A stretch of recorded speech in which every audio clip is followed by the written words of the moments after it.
welcome everybody to the second press conference of the Breakthrough Energy Movement Conference for 2012. Thank you to the panel who are with us for the second session. We have Dr. Judy Wood on the far left, Andrew Johnson, we've got Sasha and Michael Tallinger, and I have a number of questions that I want to ask all of you. Your presentation yesterday, you mentioned that 2 weeks ago, and of course I'm from Mhlanga Rocks in Durban, when I was out in 2010 in South Africa, I was told, doing my explorations around the Drakensberg, that there were these kind of stone circles that I've been showing people on my laptop. And then you came into the lecture yesterday and said you've recently found some in KZN. I really want to ask you about that. Well, I haven't been to them. I've been shown photographs by farmers that are, coming in larger numbers to my presentations, and landowners that are doing developments on their land, and because they've heard of me and my work, suddenly go, oh, hold on, I've just cleared my land and there's these circular structures there. Let me phone Michael or email him. So I'm bombarded by emails from South Africa, but also the rest of the world, frankly. People all over the world are sending me emails with photographs of stone circles on their land, and I've got emails from a guy near Swaziland with stone circles on his land. Wow. So this is much bigger than we ever could have imagined. Much, much bigger. And the recent media expose of those thousands of circular structures in Jordan. I don't know if you remember those. That suddenly became the media thing on the internet. Well, those go back thousands of years. I actually suspect that those are possibly even older than the stone circles in South Africa. But they also, if you look at their structure, they also seem to be very directly linked to the cymatic patterns. So the use of sound seems to be an indicator there as well.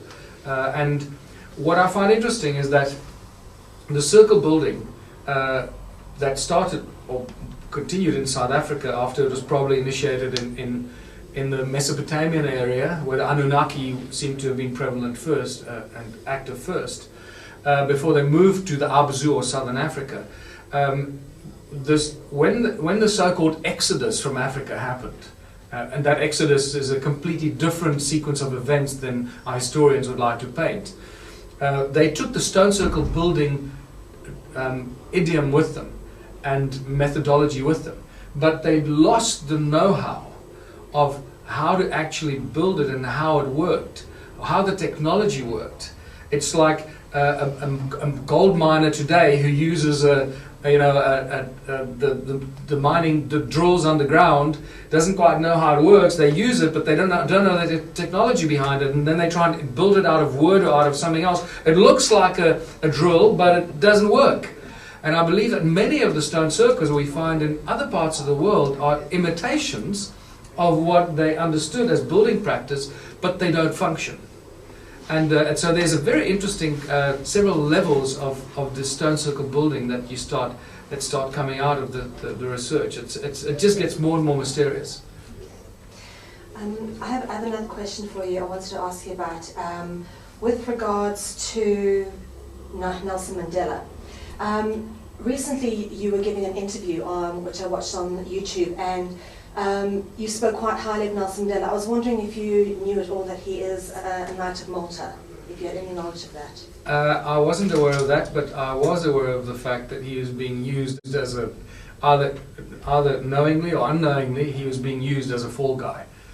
It's written all over his numerology, even his prison number screams, sign, Willem de Swart has decoded it perfectly. The numeric science that he's involved in, he's developed is just, it's virtually flawless. So I didn't know he was what did you call him? A Knight of Malta. A Knight of Malta. Knight of St. John, Knight of Malta. I've sent you the link to my free ebook. It's all documented. I've got pictures and everything. Well, just like Robert Mugabe is a Rosicrucian priest. That's right. A high Rosicrucian priest. I just want one more question for Michael, if I can, please. You're becoming president. Very interesting topic. Is it really a job you want, Michael? I mean, South Africa's in a really shat state. No disrespect. It's a hell of a job. No, I don't want to be president, but I want to be president for 5 minutes just so I can declare the dissolving of the presidency. Yeah, because that's, if by some strange set of circumstances 5 million people or 10 million people wake up and they vote for the Ubuntu party, hey, don't write it off. Don't write it off, because the people are miserable. They live in misery.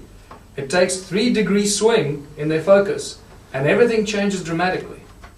And like I mentioned yesterday, all revolutions happen very rapidly and very quickly. Virtually, they seem like they happen overnight. And South Africa is poised right on the edge, the knife's edge. And some things are going to make the people snap. It's not going to be violent. It's going to be a shift in consciousness, shift in focus, and shift in taking control of our own future. So, as much as exposure as we can get for the Ubuntu movement, I don't want to run for president. I don't want to lead anybody. I'm a terrible leader. I don't like to lead people because I believe people don't need to be led. People need to look after themselves. They need to choose which communities they live in and make decisions for themselves. They don't need to be governed or led. And that's really the fundamental philosophy of the Ubuntu movement and the Ubuntu political party. Get rid of centralized government, get rid of so-called leadership and control. Give it back to the people where it belongs. The concern, of course, is, because you're greatly loved as a South African icon for the work that you've done, not only are you standing up and speaking out, but you actually take an action which is unique to a lot of the other people in the so-called truth movement. The fear, of course, is that we have seen people who have tried to make a difference, perhaps not in the right way. For example, President Verwoerd, who was they attempted to assassinate him, and they finally got him because he wasn't following suit with the overall powers that be. People are concerned for you, Michael. What do you say about that? I have protection in high places. I've been told. So far, so good. There's not much I can do about it, quite frankly. I can create my own protective energy shields around me and energy fields and all these things. You know, if somebody is going to get you, they'll get you, and if they're destined to get you, if that's the way it's supposed to be, then that's the way it's supposed to be. We've chosen to be here. I can still kick you in the ankles from here. Exactly. and so, you know, we've been hit already. Raymond, unfortunately, took the brunt, and that's not pleasant. To be tied up and beaten with the butt of a gun for 3.5 hours, told constantly they're going to shoot you and kill you, that's not a pleasant experience. So, and he's bounced back, and he's now stronger than he was before, and now he's even more determined to get these guys. You know, so in Zimbabwe, Morgan Tsvangirai went from prison cell to prime minister, didn't he? Yeah. That's correct. Mandela was the same. But I must just tell you, to come back to the Mandela thing, is that Nelson Mandela must be desperately unhappy with what the ANC are doing, but he can't betray the ANC, he can't turn against the ANC. It's just not going to happen. And he's probably not going to be around for much longer. And I believe that if he could speak out, he would not be saying nice things. And this follows, he devoted his life to these people now that are desecrating all the principles that he stood for, which are fundamentally now enshrined in the foundation of the Ubuntu movement, which is the Freedom Charter. So I rewrote the Freedom Charter. There was the ANC's Freedom Charter. It's now called the New Freedom Charter. And it is such a beautiful document that I even sort of choke myself when I read it. I go, wow, this is so beautiful. It's like, and I've had emails from people all over the world saying, you know, I cried like a child when I read this because it resonates with your humanness, and this is what we need to get out to people. And anyone that is still a staunch ANC supporter is starting to waver. And I believe that the Marikana massacre, where they just shot the miners, striking miners, just wanting their human rights, Yeah. That is a huge energy and consciousness shift among the people in South Africa. They realize that the government is no longer their friend. They're not there to protect them. They're not looking after their interest. And it's worse than the Sharpeville massacre, for which the apartheid regime became famous. Or if you work through your heart, everybody wants the same things. People want freedom. They want to be loved. They don't want to be interfered with. They want freedom of movement, freedom of expression, association, and freedom of slavery. So as soon as people start resonating with that message, doesn't matter which part of the world they are, whether they're in China or in Holland or in South Africa, they're going to respond the same way. When that resonance of truth and recognition and realization that they've been lied to and abused, when that hits their heart and they realize that only they can do something about it, but not alone, collectively they need to do something about it. So I believe that the model pretty much is the same. Of course it'll change from country to country, but I believe ultimately it is a function of the small towns and small villages, I believe, that will become the first models.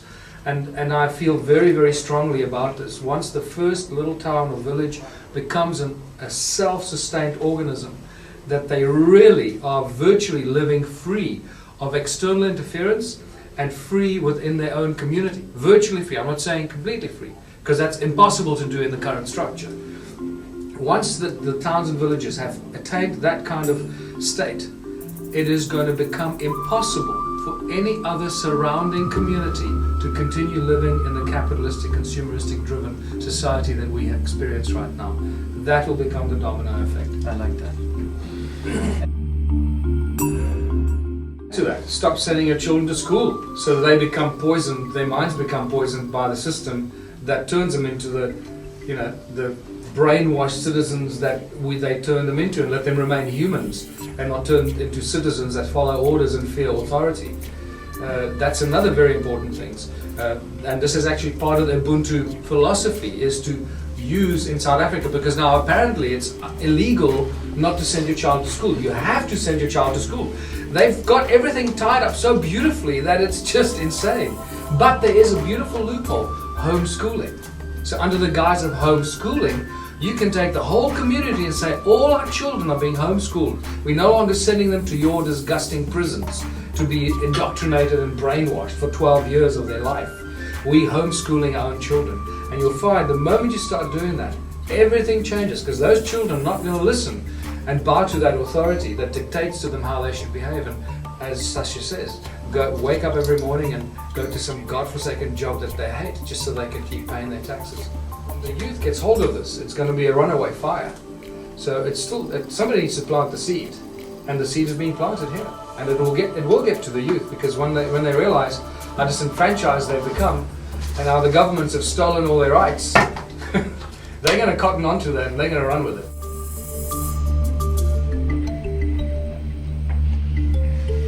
Today, Freedom Central is at the Breakthrough Energy Movement Conference, and we are honoured and privileged to be in front of Michael Tellinger for a long overdue interview. So thank you very much, Michael, for giving us your time. I understand you're tired, but been a very exciting conference, and just wonderful to see you here in Holland doing your thing. Thanks, Mel. It's great to be here. Awesome conference, incredible speakers, incredible people, great activation of consciousness throughout the universe happened right here this weekend. Absolutely. Now, you've got an amazing story with your own life, which I've covered in detail on my radio show. I want to go straight onto skipping the context of your work, onto the work itself. You've made a lot of interesting discoveries in Southern Africa. I've spoken to you about them in detail before. How does it tie into what's going on here at this conference? Well, what we have in South Africa is physical evidence of ancient civilizations, millions of stone circles, that are giving us energy.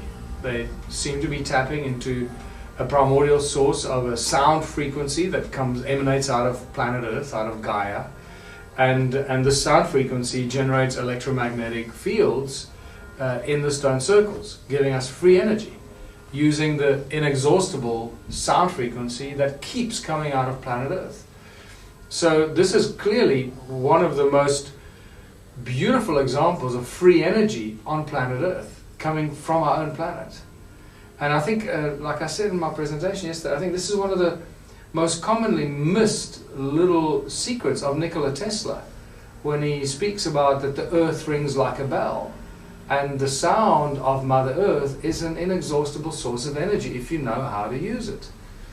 So we're sitting with millions of stone circles that generate energy non-stop. All we need to do is find out how to use that energy, and we could probably power the rest of the world. Okay. There are a lot of ancient philosophies about Africa, and the rise of the new sort of evolved world starts in Africa. What do you think about that? Well, we have irrefutable evidence that, and genetic evidence now that points to the origins of humankind coming from South Africa. We have historic evidence that there was this ancient vanished civilization that was there at the time of the appearance of Homo sapiens. And then we have the wisdom and the knowledge kept by the African wisdom and knowledge keepers like Credo Mutwa, who tell us that Adam's calendar is actually the place where humans and Homo sapiens were created by the gods.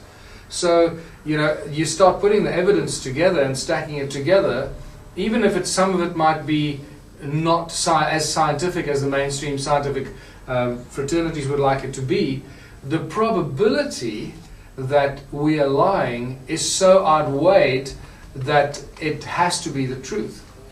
So we can apply the argument of probability in many of these studies and many of the research and what I've been presenting. And the probability tells us that what I've been presenting is probably the truth. Okay. Now tying it into the work you're doing now, as I said, there's a lot of prophecies about what comes out of Africa in terms of, you know, we are going to start this world all over again. We're going to move out of this old paradigm into the new. Does it really start with Africa? You're doing a lot of work in that area. I believe it does, and we're just following the giant cycles. Giant cycles following the laws of nature and the natural order of things, and all the ancient cultures talk about the giant cycles and as above, so below, and the end days will be as the first days.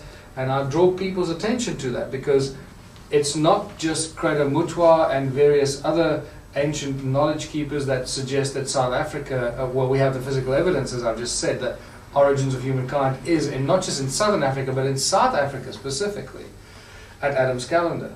And in the gold mines, the giant, vast gold mining operations set up by the Annunaki. But what we have is many other ancient cultures that believe, like the native tribes of America, believe that the new age is going to rise out of South Africa, and they actually came to South Africa to meet with Credo Mutwa. It was in 1986, I believe, 84 or 86. And they had several rituals and ceremonies at sacred sites and key points in South Africa to commemorate this and to honor this arrival of the new age. And so you've got to say to yourself, what do these ancient cultures and these native peoples know that Western society and Eurocentric society has forgotten, or they don't want us to know, or has beaten it out of us, or whatever has happened? So it's all exciting, and if we are to follow ancient prophecy and the end days will be as the first days, then if we all come from Southern Africa and that's where we were cloned as a species, then that's where it's got to restart again. It just follows the natural order of things. Yeah, very interestingly put that way. Okay, so here we got South Africa. It's a country with dynamics and complexities like no other country in the world.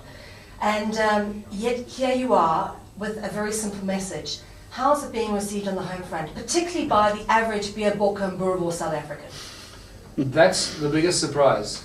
I'm completely blown away how the people are responding to the whole Ubuntu message, or Ubuntu contributionism, which is now slowly but surely just becoming the Ubuntu message, because people struggle with the word contributionism.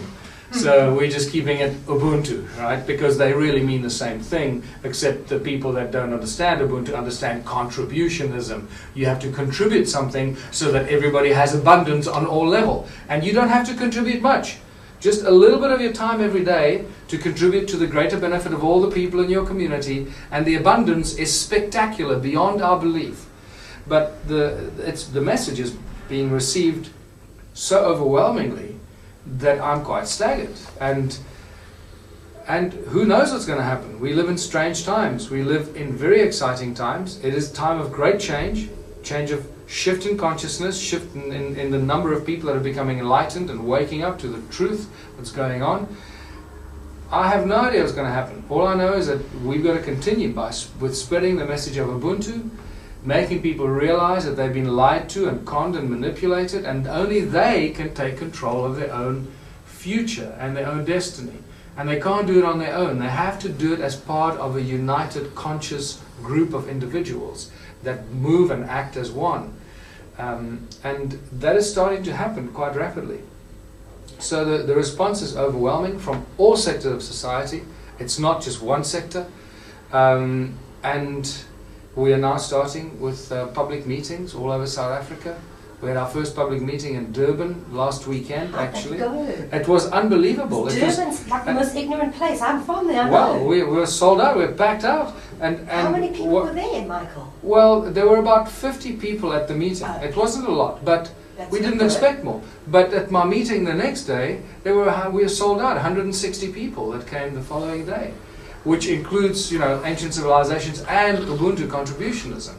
So it was activated, but what I got from that meeting was an absolute agreement from 100% of the people that the Ubuntu movement and the Ubuntu political party should not just play this cat and mouse game, but we should and must run in the elections next year. That was a message, very loud and clear. Don't tease us, go and do this thing.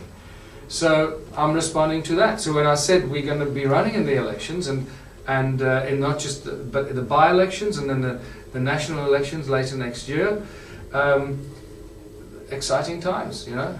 Indeed. And I don't imagine you thought of this as being a byproduct of what you got into, was actually having to run for president. It's just something that's sort of, okay, dawned on you now that this could be something that's in your future.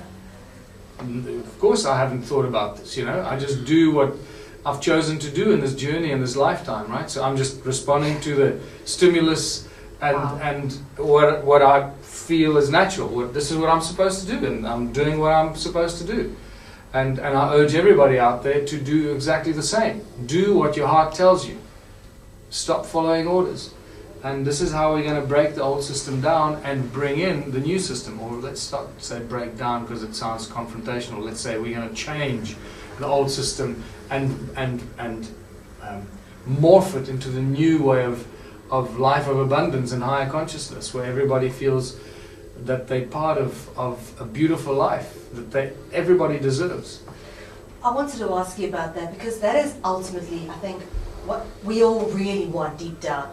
However, you do get the wealthy merchant class in South Africa. I'm talking about, like my family live in Umhlanga, you know, drive fancy cars, and unfortunately do still have that attitude of looking down at poor people because they're old school South Africans. They seem to be the hardest to reach. What would your message be to them? You know, strangely enough, they're not that hard to reach because the times are tough for everybody. It doesn't matter whether you're rich or poor. And I've been astounded at how many wealthy individuals, and I'm talking about really wealthy, multi-millionaires, when they spend the time for me to explain the concept of Ubuntu, the moneyless society, the changing of the structures, how beautiful everything is and how easy it's going to be.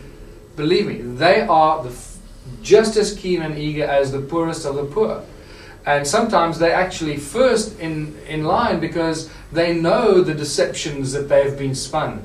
They're slightly more enlightened and informed about the lies about money, and they realize how the banks control the system. So sometimes they actually are easier to convince than the poor people. But the thing is that the people with money have equal problems because once you make money, everyone's trying to take the money away from you.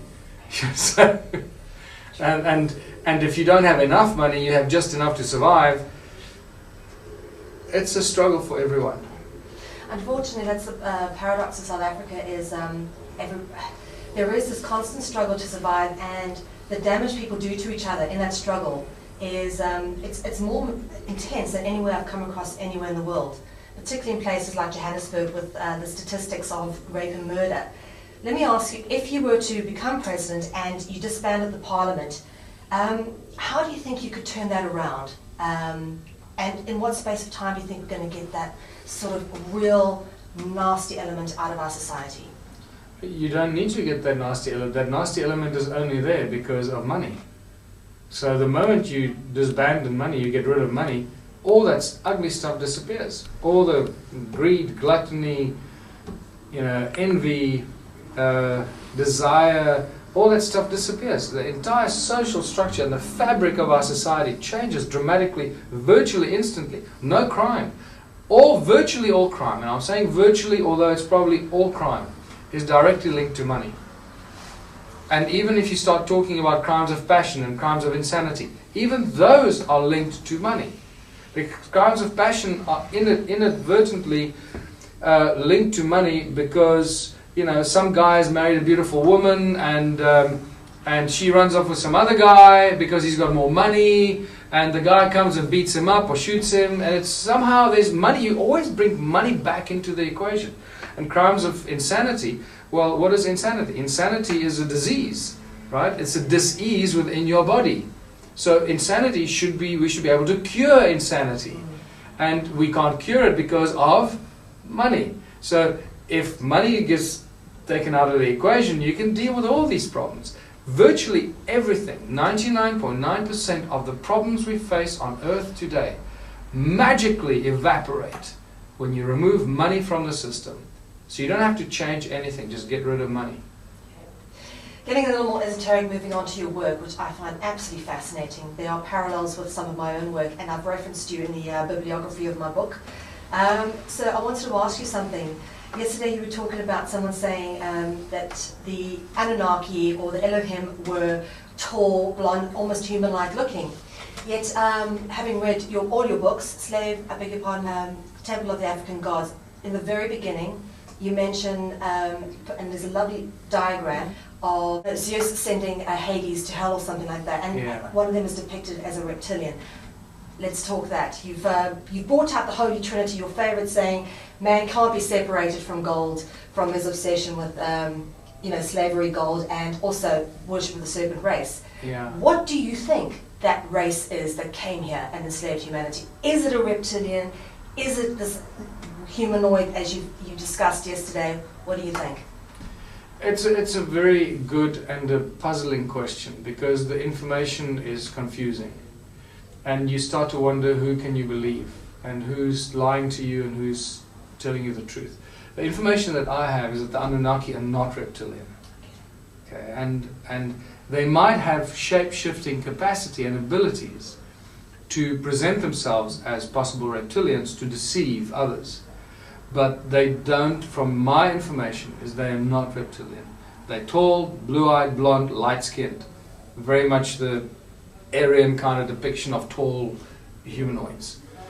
And they're described as such in Sitchin's work as well. Enki is described as being tall, the eyes the color of the sky, and hair the color of the sun. I mean, that very clearly tells you his eyes were blue and his hair was gold. So they were certainly blonde and blue-eyed. And light-skinned, very light-skinned. And the whole reptilian thing is quite puzzling for me, and I'm not quite sure what is going on in those areas, because it seems to be an area of confusion and deception. There's no doubt that there are reptilian races, obviously. How they fit into the picture, I don't know at this stage. I'm a bit confused about it. There seems to be a reptilian race that's been living on this planet for millions of years in the inner Earth. And they're still living there, which we just don't know about it. And they move around and they keep coming and going. And sometimes they get caught on camera, sometimes they get seen by others. And this causes confusion, I believe, between some ETs that are coming off planet and the reptilians that are actually living on this planet, that have been here for much longer than we have been. And it's possible that some of these reptilians were mistaken for the Anunnaki in ancient times, because they were already here when the Anunnaki arrived. And that's where I'll leave it, because I can't say with any confidence more than that. That's very interesting. Thank you for that perspective. I myself am also very confused about the whole thing, but trying to edge away closer, because one thing I keep coming up against is these ancient images of half human, half serpent-like people everywhere, carved into the Pergamon in the Berlin Museum, which is what Cecil John Rose's monument is based on in Table Mountain. So there's various things that keep tying through to this, who potentially rules the planet, and is it this reptilian race? What do you think? Well, there's you said so yourself now. There's evidence of reptilian activity, reptilian being activity, and we know that there were clashes between advanced beings, between possibly the Anunnaki and the reptilian race. That's possible that there were clashes between those, or clashes between the gods. All ancient cultures talk about clashes between the gods. Mythology is filled with clashes between the gods fighting each other. So now we got to establish who those beings were. So maybe it was the reptilian races fighting the Anunnaki and so forth, and for some periods of time the reptilians ruled the roost, and then they were overthrown and so forth, like we have today. Rise and fall of taking control and power, during which time those that were in control would edify themselves and put statues of themselves up there. But also don't forget that during all of this period, and for hundreds of thousands of years, and probably millions of years, there's been a lot of cloning going on this planet. Cloning between different species. So it's like we're like a petri dish in a laboratory of cloning experiments and genetic experiments, mutations going on all the time for millions of years on this planet. Well, especially the last 400,000 years since the arrival of the Annunaki. And so when we see, half man, half horse, half man, half lion, half man, half serpent, those are all experiments that were being done and created those kind of creatures.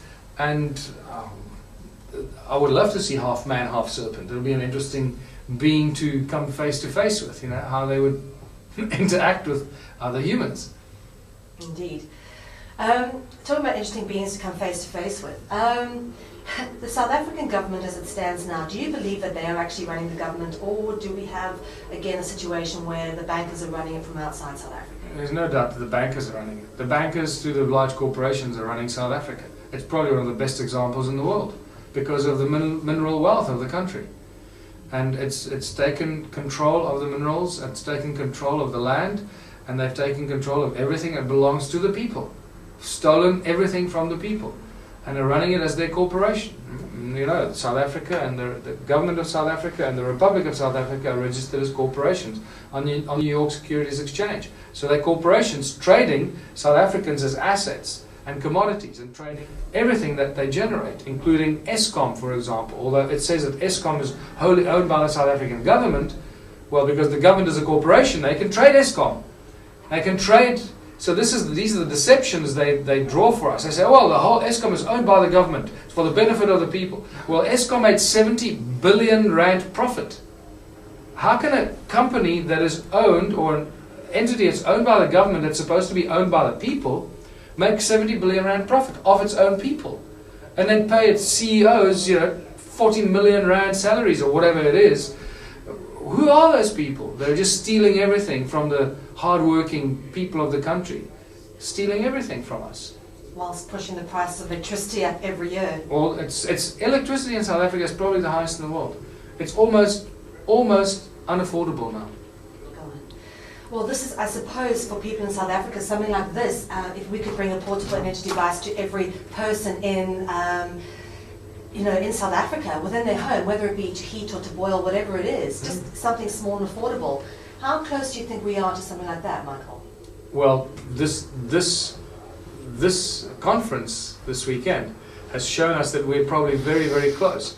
And what has come out of this conference is that there are many researchers and many developers and inventors that have free energy devices under development in their laboratories, but they're keeping that secret because they fear for their life.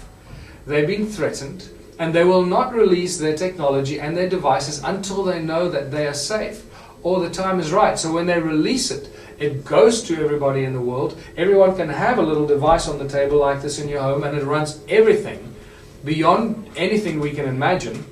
And those devices are available. I mean, Foster Gamble talks about it in Thrive, that he has seen them personally. They're not just some imaginary thing. They exist. We haven't seen any of those this weekend, and the main reason for that is the people that have designed them still fear for their lives. And we know that threat is incredibly real, and many people have been killed and taken out of the equation over the last several decades. All right, let's start with one more question, Michael. At Freedom Central, we try to provide a platform for people like yourselves who have a message for humanity. What will your message be? My message is